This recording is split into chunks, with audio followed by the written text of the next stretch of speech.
একটা ভৌতিক গল্প। আশা করি আপনাদের ভালো লাগবে। এখন শুরু হতে চলেছে অশরীরী থাবা। গৌরীপুর মোড়ে বাস থেকে নেমে ভীষণ অবাক আর হতভম্ব হয়ে পড়লাম। দেখি সকল দোকানপাট বন্ধ হয়ে গেছে।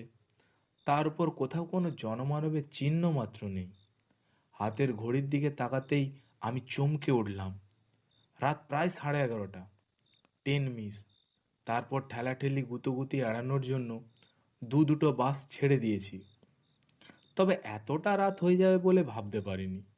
হয়তো অবাক এতটা হতাম না যদি দীর্ঘ এ পথটা বাসের মধ্যে আরামে ঘুমাতে ঘুমাতে না কাটাতাম। তা যাই হোক, গৌরীপুর মোড় থেকে মিনিট 30 সাইকেল জার্নি করলেই 3-4টে ছোট গ্রাম ও একটা বিরাট নির্জন ফাঁকা মাঠ পেরিয়ে আমার গাঁয়ের দেখা মেলে। গৌরীপুর মোড় থেকে ডানহাতি রাস্তা টানায় হনহনিয়ে ঢুকে পড়লাম আমি। ইট বিছানো এই পথটারই নাম সীতাগঞ্জ। এর সামনে দুটি রাস্তায় শাখায় ভাগ হয়ে গেছে। তারই একটা ছুটে গেছে আমার গাঁয়ের দিকে। ডানহাতি রাস্তাটা ধরে কিছুটা হাঁটার পর বাঁ পাশে একটা ছোট্ট বাড়ির বন্ধ দরজার সামনে এসে আমি দাঁড়িয়ে পড়লাম। লোহার টিন বাঁধা সে দরজা। দরজার ওপরে দেওয়ালে বাংলা মোটা মোটা অক্ষরে লেখা, এখানে সাইকেল জমা রাখা হয়। এটা বুড়োর বাড়ি, পরেশ বুড়ো, পরেশ সেন। যারা কাজকর্ম লেখাপড়ার তাগিদে গাঁ ছেড়ে শহরের দিকে যায় তারা প্রায় সকলেই এখানে সাইকেল আর মোটরসাইকেলগুলো জমা রেখে যায়। ভাড়া খুবই কম, সাইকেল প্রতি 5 টাকা আর মোটরসাইকেলগুলো 10 টাকা। বাড়ির টিনের দরজায় কয়েকবার সজোরে আঙুলের টোকা দিলাম, কিন্তু কোনো সাড়া মিলল না। শীতের ঠান্ডা হাওয়া দাঁতে দাঁতে কাঁপুনি ধরাচ্ছিল। মাথার মামলাটা তাই আরেকটু শক্ত ও আরেকটু কায়দা করে বেঁধে নিলাম। হাতের তালু দুটো ঘষতে ঘষতে ডাক দিলাম, কাকু, ও কাকু, দরজাটা খুলুন, সাইকেল নেব। তারপর আরও কয়েকবার আঙুলের টোকা দিলাম, তাতেও কোনো কাজ হলো না। খুড়তোতে এক দাদাকে ফোন করার জন্য পকেট থেকে মোবাইল বের করে দেখি বেচারি খিদা পেটে কাঁদতে কাঁদতে কখন ঘুমিয়ে পড়েছে। এক বিরক্তিসূচক শব্দ করে দরজার দিকে ফিরে দাঁড়ালাম। দেখলাম ওপারে একটা কালো মতো কুঁজো মূর্তি অন্ধকার ঠেলে দরজার দিকে এগিয়ে আসছে। কিছুটা সামনে আসতেই লোকটার হাতে হ্যারিকেনের মৃদু আলোতে তাকে স্পষ্ট চিনতে পারলাম। হ্যাঁ, ইনি দোকানি পরেশ বুড়ো। এতক্ষণে আশ্বস্ত হলাম। মনের অনেকটা দুশ্চিন্তা দূর হলো, মাথার খানিকটা হালকা হলো। বুড়ো পরেশ সেন হারকিনটা উঁচিয়ে ধরে আমার মুখখানা ভালো করে কয়েকবার দেখে নিল, নিয়ে কাঁপা কাঁপা গলায় বলে উঠল, ও, তুমি? তা এত রাত অবধি কোথায় থাকো বাপু? আমি তেমন কিছু না বলে শুধু একটা হ্যাঁ হুঁ দিয়ে তার পিছু পিছু ঘরে এসে ঢুকলাম। বুড়ো সারা শরীর কালো মোটা আরামদায়ক চাদরে ঢাকা, মাথায় মানকি টুপি, পায়ে একজোড়া ছাল ওঠা কালো বুট, চোখে সেই মোটা ফ্রেমের চশমা।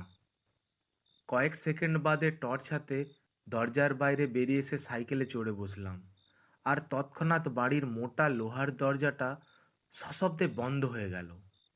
ঠান্ডায় কাঁপতে কাঁপতে আমি সাইকেল চালাতে থাকলাম। ইতিমধ্যে হাতের দস্তানা জোড়া গলিয়ে নিয়েছি। হঠাৎই খেয়াল করলাম কাঁপা কাঁপা ঠোঁট দুটো আমার অজান্তেই কখন সুর ভাঁজতে শুরু করে দিয়েছে। শিশুকালে পড়া সেই লাইনটাও মনে মনে আউড়ে উঠলাম, উহ আহ কেন করো, শীত লাগে তো গানটি ধরো। এভাবে গুনগুন করতে করতে চলল আমার অভিযান। তা প্রায় 15-20 মিনিট সেভাবেই যাওয়ার পর হঠাৎ যেন আবহাওয়ার হালকা পরিবর্তন অনুভব করলাম। ঠান্ডাটা বোধ হয় যেন একটু বেশি হোল ফোটাচ্ছে। দেখলাম অন্ধকারে ডুবে থাকা বাড়ি গাছপালা কেমন যেন রহস্যময় দৃষ্টিতে আমার দিকে তাকিয়ে আছে।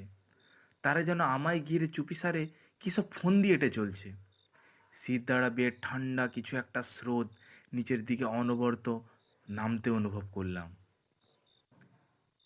সাইকেলের প্যাডেলে আমি জোরে চাপ দিলাম, কিন্তু সাইকেলটা আগের মতো আর টানতে পারলাম না। পা দুটো যেন জমে বরফ হয়ে গেছে। মনে হলো সাইকেলের পেছনে কেউ যেন বিরাট বড় হিমালয় পর্বত বেঁধে দিয়েছে, আর আমি কাতরে কাতরে সেটাকে টেনে নিয়ে চলছি।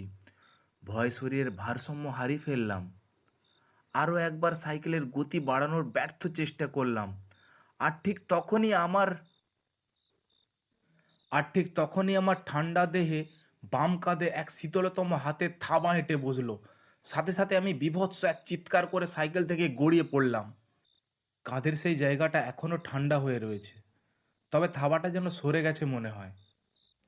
কয়েক সেকেন্ড বাদে আমি আস্তে আস্তে উঠে দাঁড়ালাম। ঘোর মাতালের মতো পা দুটো কেঁপে চলেছে, আর গলাটা যেন শুকিয়ে কাঠ হয়ে গেছে। দু তিনবার ঢোক গিলে টিম টিম টর্চের আলোতে চারপাশটা দেখে নিলাম। তারপর ভয়ের তো গলায় কাঁদতে কাঁদতে চেঁচিয়ে উঠলাম, কে তুমি? কি চাও? গলার আওয়াজ তো অনেক দূরের কথা, ছোটোখাটো কোনো শব্দ আমার কানে এসে পৌঁছলো না। আমি সাইকেলটাকে দু হাতে চেপে ধরে আবার ভয়ার্থ কণ্ঠে চিৎকার করে উঠলাম, কে তুমি? কি চাও আমার কাছে? কয়েক সেকেন্ড কোনো সাড়া নেই। তারপর হঠাৎই এক সময় অমাবস্যার ঘন কালো অন্ধকার ফুঁড়ে ঠিক আমার কানের সামনে অশরীরটা মৃদু কাঁপা ভয়ানক ভাঙা কণ্ঠে বলে উঠল, আমি কে? তা কি হবে জেনে? তুমি সাইকেল চালাও, আরো দ্রুত চালাও। তোমার কোনো ক্ষতি করব না, অন্যথা তুমি শেষ। শব্দের সাথে বেরোনো তার মুখের ঠান্ডা বাতাস আমার এক কান দিয়ে অন্য কান ফুঁড়ে বেরিয়ে গেল, আর এক বীভৎস দুর্গন্ধে সারা গা আমার গুলিয়ে উঠল। আমি মুখ বুজে প্রথমে সাইকেলে চড়ে বসলাম, তারপর প্যাডেল করতে আরম্ভ করলাম। এবারেও সেই একই কাণ্ড, সাইকেল টানতে গিয়েও টানতে পারলাম না। কোনো রকম গড়িয়ে চলল এই যা। হঠাৎই আমার বাম কাঁধে ঠিক সেই জায়গায় আর পেটের ডান দিকে তীব্র ঠান্ডা থাবার উপস্থিতি অনুভব করলাম। অশরীরীটা আমাকে দু হাতে চেপে ধরেছে। দেহের ওই দুই স্থানের মাংসপেশি যেন জমে বরফ হয়ে গেল। এবার দেখলাম সাইকেলটা সজোরে ছুটছে। বুঝতে পারলাম না কোন দিকে ছুটে চলছি আমরা। সাইকেলটা থামানোর জন্য সজোরে একটা ব্রেক কষলাম, তবুও থামাতে পারলাম না। গাছপালা ঘরবাড়ি ফুঁড়ে সাইকেল এগিয়ে যেতে থাকলো। একসময় ৩ রাস্তার মোড়ে এসে পড়ল সাইকেলটা। চিনতে পারলাম, এটা সেই রাস্তা, এটা সীতাগঞ্জ মোড়। মোড়ের বাম হাতি রাস্তাটায় নামলেই আর ১০-১৫ মিনিটের পথ। প্রথমেই পড়বে সেই ফাঁকা মাঠ, তারপরেই আমাদের গ্রাম। মনে পড়ল মাঠের মাঝখানে সেই ভৌতিক শ্মশানের কথা। কত না আজব, কত না ভয়ঙ্কর সব কাণ্ড ছোটবেলা থেকে শুনে এসেছি ওই মাঠকে ঘিরে। গাঁয়ের লোকেদের বলতে শুনেছি ওই শ্মশানে গভীর অমাবস্যার রাতে নাকি সারা রাত জুড়ে চলে ভূতেদের তাণ্ডব।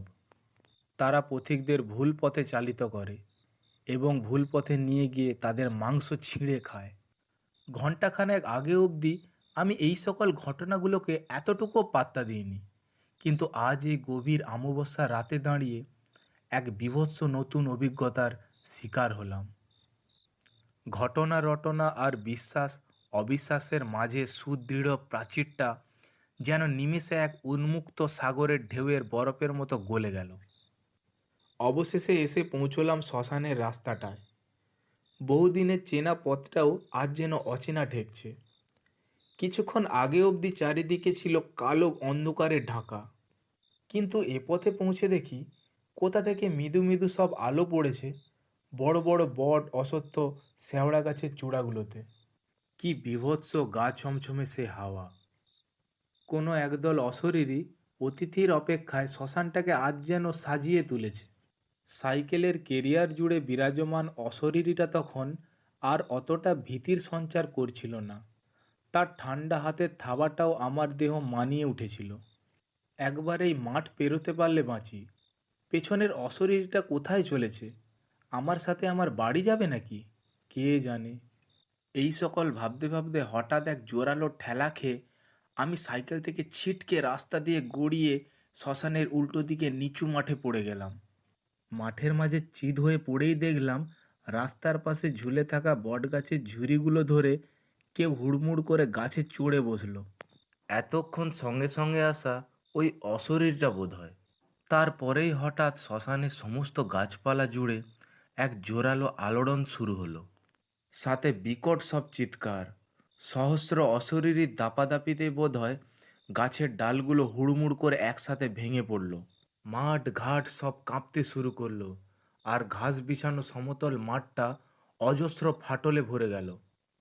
পায়ে ভর দিয়ে উঠে দাঁড়ানোর সামর্থ্য ছিল না আমার। তবু বহু কষ্টে কোনো রকম কাতরাতে কাতরাতে বাড়ি ফিরলাম। এতক্ষণ সঙ্গে সঙ্গে আসা অশরীরটা হবে বোধহয়। তারপরেই হঠাৎ শ্মশানের সমস্ত গাছপালা জুড়ে এক জোরালো আলোড়ন শুরু হলো। সাথে সাথে বিকট সব চিৎকার। সহস্র অশরীরী দাপাদাপিতেই বোধহয় গাছের ডালগুলো হুড়মুড় করে একসাথে ভেঙে পড়ল। মাঠ ঘাট সব কাঁপতে শুরু করলো, আর ঘাস বিছানো সমতল মাঠটা অজস্র ফাটলে ভরে গেল। পায়ে ভর দিয়ে উঠে দাঁড়ানোর সামর্থ্য ছিল না আমার। তবু বহু কষ্টে কোনো রকম কাতরাতে কাতরাতে আমি বাড়ি ফিরলাম। মুখ হাত পাটা ভালো করে ধুয়ে নরম বিছানায় শরীরটাকে টান টান করে মিলে দিলাম। সারা দেহে অজস্র ব্যথা। থার্মোমিটারে দেহের তাপমাত্রা ধরা পড়ল 105 ডিগ্রি ফারেনহাইট। পরদিন সকালবেলা ঘুম থেকে উঠে দেখলাম গায়ের ব্যথা বিন্দুমাত্র নেই। শরীরের তাপমাত্রা পুরোপুরি স্বাভাবিক।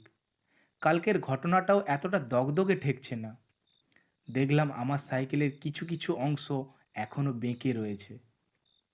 ইতিমধ্যে মা ব্যাগটা দিয়ে গেল বাজারে যাওয়ার জন্য।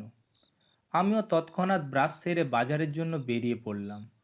হাটটা বসে সীতাগঞ্জ মোড়ে, সেখানেই চলছি। সেই একই পথ। কয়েক মিনিট পর শ্মশানের রাস্তায় এসে পৌঁছলাম। সাইকেল থামিয়ে শ্মশানটাকে একটু ভালো করে দেখতে লাগলাম, কিন্তু সেখানে অস্বাভাবিক কিছুই খুঁজে পেলাম না। গাছগুলো আগের মতোই ডালপালা ছড়িয়ে দাঁড়িয়ে আছে, আর ঘাস বেছানো সেই মাঠটা আগের মতোই সমতল রয়েছে। আমি আর কিছুই ভাবতে পারলাম না। আমার মাথাটা আবার ভার হয়ে আসতে থাকলো। শ্মশানটা ছেড়ে আসার সময় দেখি মাঠের